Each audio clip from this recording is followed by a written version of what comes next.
This is Tim Bryce with my column entitled Presidential Candidates.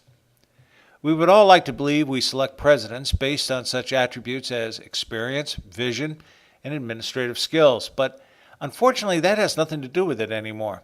Now it is all about charisma, political correctness, and media spin. This means Madison Avenue has more to do with selling the candidates than we realize. It also means the cream doesn't always rise to the top. I don't think most of our past presidents could survive in today's electoral process, but you have to wonder how some of our more prominent presidents would do today. I think George Washington would probably do well.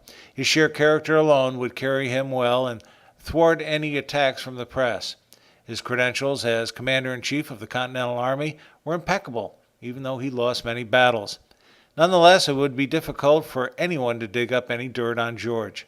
Then, of course, there is Thomas Jefferson, the principal author of the Declaration of Independence and one of our most influential founding fathers. Despite his brilliance, he wouldn't last a minute in today's world.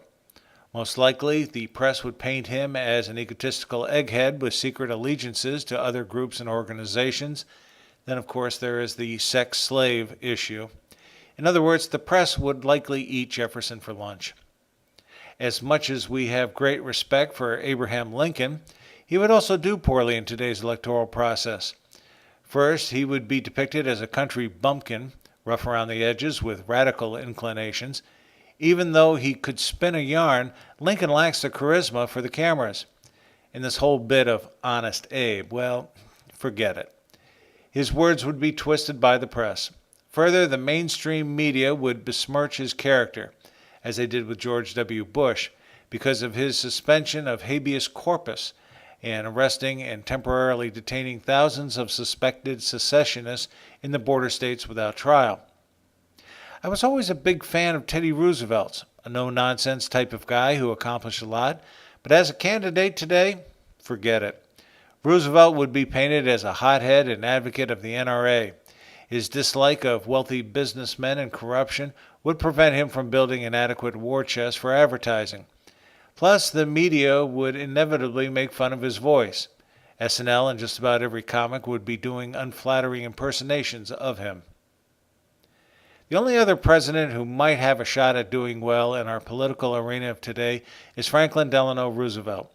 Regardless of how you felt about his politics, FDR had a way of stroking the press and getting adequate funding for his campaigns.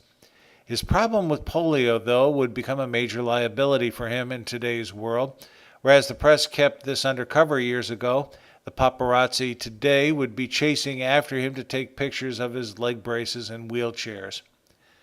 I've come to the realization the American people will no longer tolerate men or women with experience and character, and instead accept glitz, facade, and political correctness.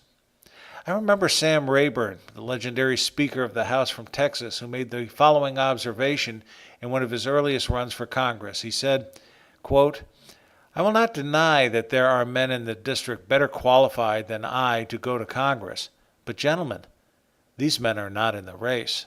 End quote. Friends, keep the faith.